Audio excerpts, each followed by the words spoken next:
Israel जंग का असर शेयर बाजार पर भी दिखने लगा। आपको बता दें कि बड़ी जानकारी, बीएसई सेंसेक्स में 1% से ज्यादा की गिरावट, एनएसई निफ्टी में भी 300 अंक की गिरावट दर्ज की गई है। यानी कि इजराइल और ईरान के बीच जो जंग लगातार जारी है उसका असर अब शेयर बाजार में भी दिखने लगा है। साफ तौर पर यह असर देखा गया।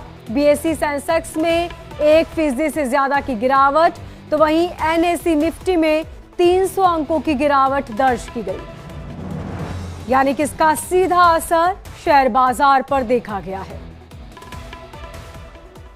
एनएसई निफ्टी में 300 अंकों की गिरावट, तो वहीं बीएसई सेंसेक्स में 1% से ज्यादा की गिरावट।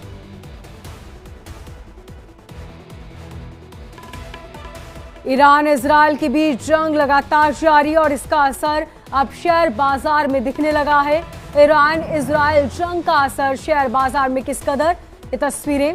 बीएसई सेंसेक्स में 1% से ज्यादा की गिरावट, तो वहीं एनएसई निफ्टी में 300 अंकों की गिरावट।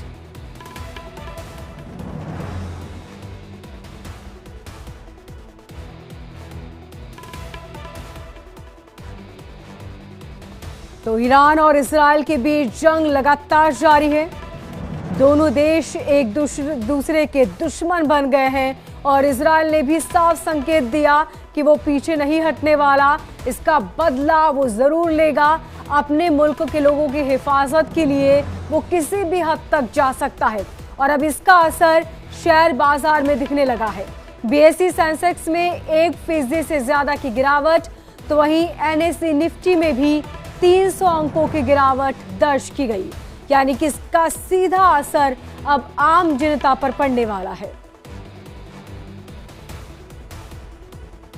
बड़ी जानकारी, आपको बता दें कि ईरान और इजराइल जंग के बीच इसका असर शेयर बाजार में साफ देखा जा रहा है। बीएसई सेंसेक्स में 1% से ज्यादा की गिरावट, तो वहीं एनएसई निफ्टी में भी 300 अंकों की गिरावट। ज्यादा जानकारी के साथ हमारे संवाददाता अभिषेक मुंबई से हमारे साथ जुड़ चुके हैं।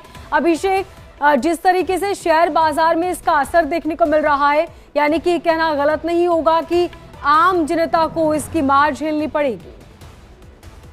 बिल्कुल, देखिए जाहिर सी बात है कि आजकल आपको पता ही है कि जाहिर सी बात है कि चाहे पहले लोग इन्वेस्टमेंट किया करते थे, एलआईसी या तमाम चीजों पे इन्वेस्टमेंट किया करते थे, लेकिन मैक्सिमम लोग आजकल शेयर मार्केट बात करें म्यूचुअल में फंड में पैसा लगाते हैं और उन्हें लगता है कि जल्दी से वो कहीं कहीं उनको पैसा मिलेगा और रिटर्न अच्छा मिलता है।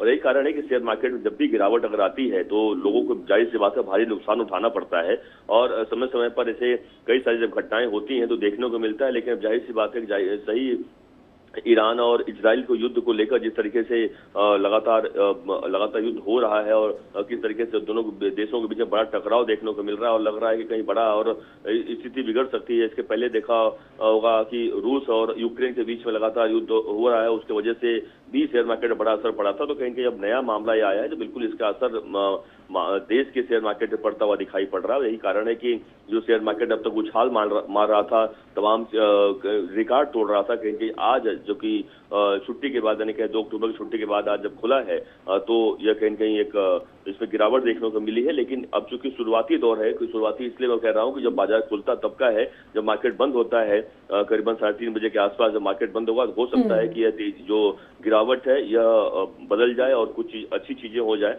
तो जरूर लोगों की मैं अगर एक बिल्कुल अभिषेक, तो उतार चढ़ाव देखने को मिलेगा। बहुत शुक्रिया तमाम जानकारी के लिए।